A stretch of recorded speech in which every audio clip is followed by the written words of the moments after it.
Oh, it's good to see everyone again.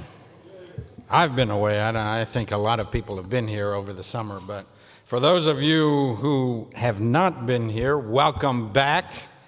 It's good to see you again. And for those of you who are new to us here, looking for just the right synagogue, you found it. There's no need to go anywhere else. This is the place for you. If you're already a member, by the way, look for our visitors during the Oneg and shower on them some of that good old-fashioned Stephen Wise hospitality. Don't let them go without talking to them. This week's Torah portion is Ki Teitzei. It begins this way. Ki Teitzei lamilchama al oivecha. When you go out to war against your enemy, v'ra'ita b'shivya eshet yifat toar. And when you see among the captives a beautiful woman, v'chashakta ba, and you crave her. And then the Torah describes the process of taking this captive woman into your home and eventually marrying her. But here's the thing. Within 2 verses, the Torah describes the man losing interest in his foreign wife and prescribes how to release her and send her on her way with dignity. והיה אם לא חפצת בה ושילחת לנפשה. And if it shall come to pass that you no longer want her, release her, allow her to go wherever she pleases. How strange. No, the Torah presumes that the woman who was so coveted will soon no longer be wanted. Takes a mere 2 verses in the text. The Torah even uses different words to describe these emotions. Chashakta is a word that is similar to infatuation, strong desire when first attracted to her. And chafatzta, no longer wanted, a more neutral word, when that enchantment, that infatuation evaporates. It always happens, right? Infatuation eventually dissipates, and we're left with our basic values and our prime emotions. The plain meaning of the text is clear. The Parsha deals with the rules of warfare, combat between nations, and in particular, how to treat captives. How appropriate during these challenging and painful times. There are laws and norms governing combat and captives. Not everything is permitted, and the Torah is interested in describing how you win a war without losing your soul. But the immediate introduction at the beginning of the Parsha of this craving that quickly dissipates led some of our sages to more carefully examine the Torah text. What is this milchama? What is this war that the Torah describes, they asked.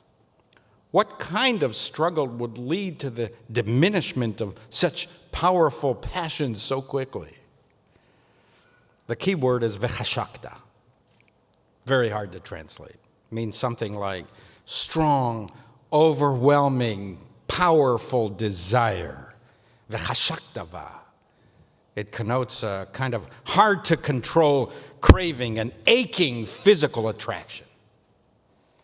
And therefore, some commentators advance the idea that this milchama, this war, does not actually refer to physical combat at all, but rather to the internal struggle, the inner battle to control ourselves, to control our passions, and to control our emotions. The war, they suggested, is the age-old struggle inside ourselves between our impulse for good, what the rabbis called Yetzer hatov, the good impulse, and the opposite impulse, the Yetzer hara, the negative, bad, or problematic impulse. You know, Plato equated the human condition to that of a charioteer trying to control horses that are pulling in different directions. We try to ride this road of life, but these wild stallions of our personality keep pulling us in opposite directions. Each of us has these competing inclinations, one for elevation and one for degradation. You can recognize the Yetzer in yourself when, say, you feel this twinge of envy in another's accomplishments. If they bought a big house, we need that too. If their children get into the elite program, our children should too. It doesn't matter if we can afford it or not. That's not the point. The point is, why should they have more than me? What am I, chopped liver? If someone has more than you, more money, more prestige, more status, more attention, more influence, it diminishes your happiness. This is the Yetzer Hara. This is the negative impulse. It's that little figure sitting on your shoulder reminding you that you can't be happy unless someone else is happier than you.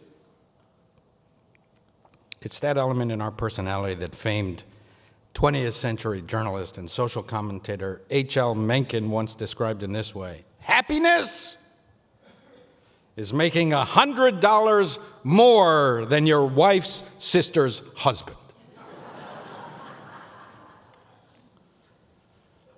You ever participated in honoring a colleague, and with all of the sincere respect and admiration that you have for that person, nonetheless, you feel this twinge of je ne sais quoi, that little voice inside of you that irks you? Hey, why aren't they recognizing me?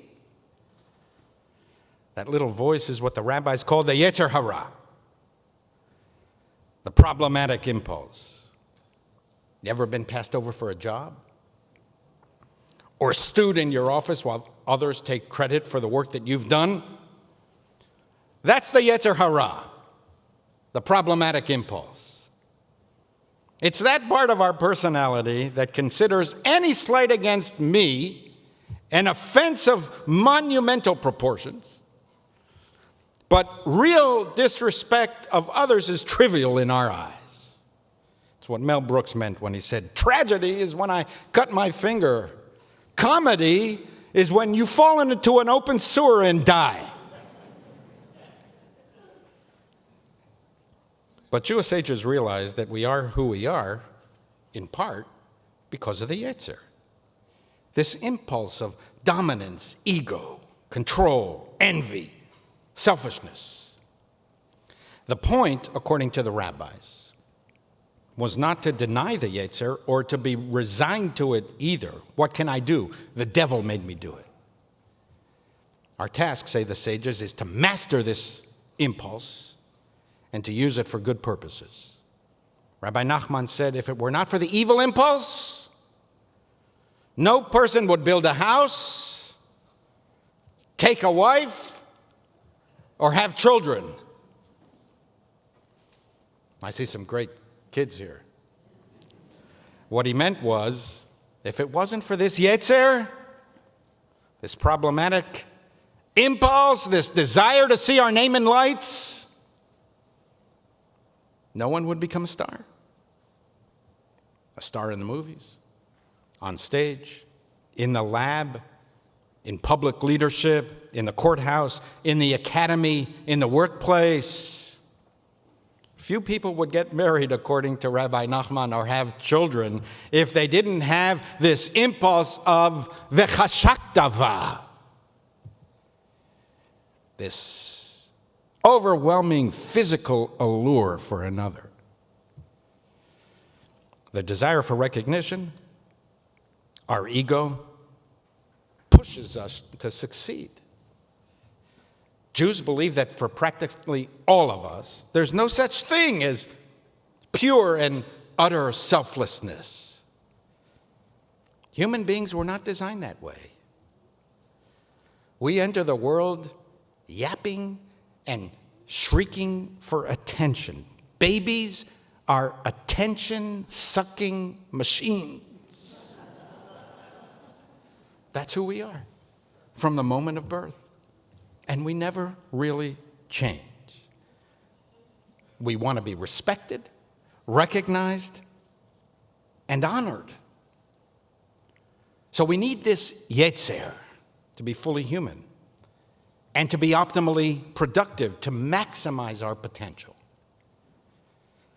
Since this Torah portion always falls during the month of Elul, the weeks preceding Rosh Hashanah, that are devoted to introspection, self-reflection, and self-improvement, how appropriate that we should be reminded through this Torah portion that at its core, the source of all wars, the source of all struggles, is rooted in the internal tug of war between these competing impulses inside every human being.